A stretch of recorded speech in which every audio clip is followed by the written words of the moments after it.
Hi. Thank you. My name's Harry Homewood. I'm the CEO of a company called The Secret Police in London. We are a new mobile gaming startup. This is pretty much the first time we've spoken publicly about what we're doing. We've got some good people on the team. Our chairman and investor is Ian Livingstone, who some of you may know as the founder of Games Workshop, the founder of Eidos. He's one of the best-known people in the games industry. I've been in the games industry a long time, 23 years. I worked on PlayStation. I founded a company that I IPO'd in 1999. Been involved in a couple of companies that have been sold, and most recently was CEO of Marvelous Europe, which is a Japanese mobile gaming and console gaming company, and I'll come to why that's relevant in a minute. Rick, my co-founder, founded a studio called Bossa in London, which was bought by News Corporation, and we've got investors Ian Livingstone, Finn Bryce, who created Terraria and Starbound, and Amuse Capital, which is also known as Hayao Nakayama, who was the founder of Sega, are investors in the company. So we're raising some money now. We raised $500,000 to date, and what we're aiming to do is to look at the Japanese game market and apply some of the lessons that we've learned there to the Western games market. Japanese mobile games have the strongest monetization in the world. So if you look at that graph there, that's showing Japanese, on average, having an ARPU, average revenue per user, about 4 or 5 times higher.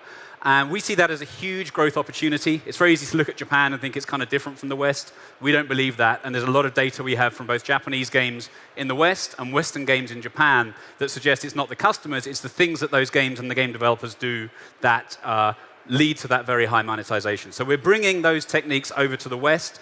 We're using Asian-style systems in games for a global audience, targeting the West, targeting China, and potentially targeting Japan, although that's not our core audience. We have a few innovations in there. Obviously, I haven't got time to get into what it is we're doing with these games that's going to make them monetize really well.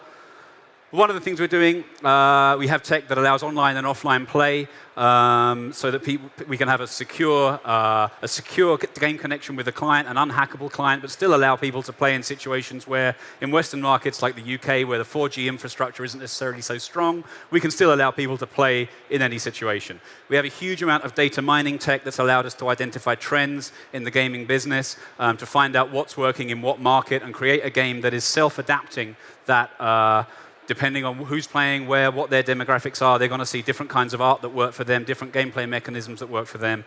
And with that, we want to create easy-to-play games that are going to keep people worldwide playing for months and not years. Our game systems adapt, as I said, to market preferences. You can just see some of our art here. We're really happy with that. As I said, we're not saying a huge amount about what our first product is yet, but we've got a great team behind us. We think that the secret to the mobile game business now is about increasing the revenue per user and looking at the Japanese and Asian markets as an example of how we can do that. Thank you.